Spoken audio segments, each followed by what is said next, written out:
오늘은 나병 환자를 고치시는 예수님에 대해서 한번 생각해 보도록 하겠습니다. 여러분 2000년 당시 예수님 당시의 유대인들은 중증 질환을 앓고 있는 사람들, 선천적으로 장애를 갖고 태어난 사람들, 혹은 후천적으로 불구가 된 사람들, 이런 모든 사람들을 그의 죄 때문에 지금 벌을 받고 있다, 이렇게 생각을 했습니다. 특별히 성경에는 나병이 종종 나오는데 오늘날에는 우리가 한센병 이렇게 명명하지 않습니까?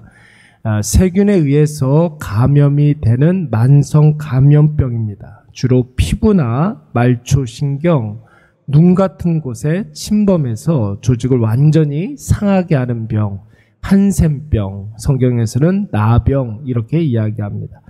오늘날에야 조기에 발견을 해서 약을 쓰면은 바로 낫는 병이기도 하고 전염성도 그렇게 높지 않다고 합니다. 그러니까 피부를 막 이렇게 접촉하고 문지르고 막 그래야 이제 전염이 되는 거지 공기로 전염되는 병이 아닙니다.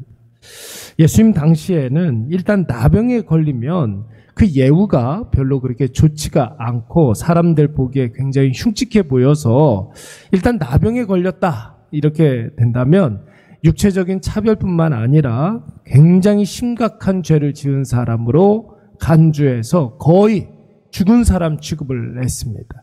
그래서 사람들이 모이는 공동체 밖으로 내쫓아서 아예 성 밖에서 거주하도록 그렇게 했고, 나병 환자가 내가 나병에 걸린 것을 모르고 다른 사람들이 나한테 접근을 하면 부정하다 부정하다 이렇게 소리를 외치면서 자기에게 다가오지 못하도록 하는 병이 바로 나병이었습니다. 성경에서는 유독 나병에 대한 이야기가 굉장히 많이 나오는데, 여러분 그 이유가 당시 사람들은 나병을 죄로 여겼기 때문에 이 성경에서는 나병을 통해서 죄가 어떤 것인지 이것을 잘 설명해 주기도 합니다. 그리고 이 죄에 대해서 예수님이 어떤 자세, 어떤 태도를 취하고 계시는지를 설명하기 위해서 이 나병 환자가 종종 나오죠. 그럼 성경이 주목하고 있는 나병과 죄의 연관성에 대해서 한번 좀 생각을 해보도록 하겠습니다. 먼저 나병은 여러분 무감각의 병 아닙니까? 감각이 없습니다. 그 어떤 통증도 느끼지 못하고 그 어떤 감각도 없습니다. 죄가 여러분 이와 같지 않습니까? 처음에 죄를 이렇게 짓게 되면 무섭고 두렵고 긴장이 됩니다. 반복되면, 이 죄가 반복되면 전혀 여러분 감각이 없죠. 뭐가 잘못된지도 모르고 오히려 자기 자신을 정당화합니다. 또 나병에 걸리면 타인이 보기에는 굉장히 흉측한데 본인은 몰라요. 사람들이 다 알고 나를 슬금슬금 피하는데 자신이 얼마나 흉측해지는지도 모르고 자신을 피하는 남 탓을 그렇게 하게 됩니다. 그래서 오늘 본문 말씀해 보시면은 나병을 통해서 지금 인간의 죄에 대해서 지금 고발하고 있는 거예요. 또한 여러분 한번 보세요. 복음서나 사도행전 이렇게 말씀을 보시면 예수님 외에 나병을 고친 사람이 없습니다. 제자들도, 사도 바울도, 바나바도, 베드로도, 그 어떤 누구도 나병을 고친 사람은 없습니다. 오직 예수 그리스도만 나병을 고쳤습니다. 죄는 누구만 사해 주실 수 있습니까? 예수 그리스도만. 그래서 나병이 성경에 자주 등장하는 것이고, 여러분 나병이 중요한 것입니다. 오늘 본문의 말씀을 보시면 이런 심각한 나병에 걸린 사람이 오늘 예수님께 나왔습니다. 여러분 한번 생각을 해보십시오. 예수님이 있는 곳에는 늘 사람들이 운집해 있지 않았습니까? 병자도 있었고 귀신 들린 사람들도 있었고 예수님의 말씀을 듣기 위해서 몰려든 사람들이 그렇게 많았습니다. 그런데 여러분 이렇게 사람들이 많은 곳에 나병 환자가 있다? 여러분 이것은 절대로 있을 수가 없는 일입니다. 더군다나 사람들이 있는 곳에 손을 들고 예수님을 부르고 예수님께 나아왔다. 여러분 이것은 거의 자살행위나 마찬가지입니다. 당시에 여러분 유대인의 율법에는 문둥병자가, 나병 환자가 사람들이 모여있는 곳에 있다? 돌로 쳐 죽이라고 그랬어요.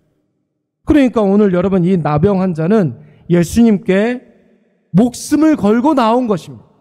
예수님께 목숨 걸고 나온 거예요. 어떤 학자는 이 나병 환자가 여러분 마태복음 8장 말씀에 나오는데 5장, 6장, 7장이 여러분 산상수훈 아닙니까? 이 나병 환자가 예수님의 말씀을 듣고 큰 감동을 받은 거예요. 은혜를 받은 거예요. 말씀을 들으니까 예수님이 구원자라는 사실이 확신하게 되어지고 구원자 대신 예수님께 나아가면 살 수 있다. 사망에서 건짐을 받을 수 있다.